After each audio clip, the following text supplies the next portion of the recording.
Will VP Harris' Central American tour help address the root causes of the border crisis? Perhaps one positive development that will come from Kamala Harris' first state visits to Guatemala and Mexico is that her credibility on diplomacy and foreign policy will be damaged. That should help dampen her future political ambitions, which most certainly involve seeking her boss's current job.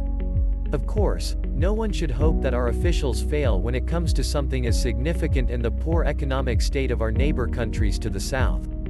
Harris doesn't make it easy to wish her success, however, especially with statements that blame climate change as a main driver for migration and dismiss criticism of the actions and messaging coming out of her own administration. All Biden and Harris had to do was maintain the border policies of the previous administration, but as with everything Trump touched, liberals must do the exact opposite while claiming that his successes were actually the result of systemic racism. The Trump administration's border wall investment, Remain in Mexico policy, hardline stance on the deportation of illegal immigrants who commit crimes, and diplomatic agreements with the Northern Triangle countries helped turn around a crisis at the border that was raging when he assumed the presidency.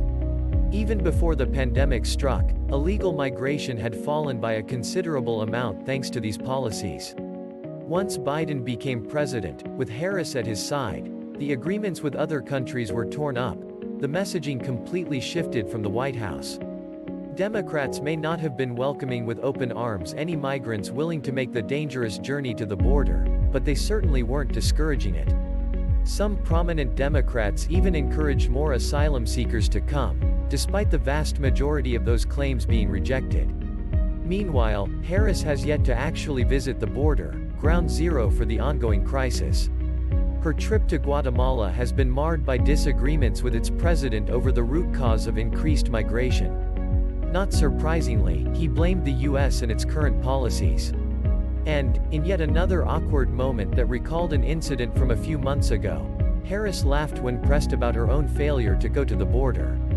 Visibly flustered, she responded that she also hadn't been to Europe. Yes, Europe, where she undoubtedly would rather be, schmoozing with world leaders of a more refined quality. Harris' smugginess reflects the worst of how liberals treat the lower classes. They are pawns in a political game, to be discarded when they no longer serve an immediate purpose.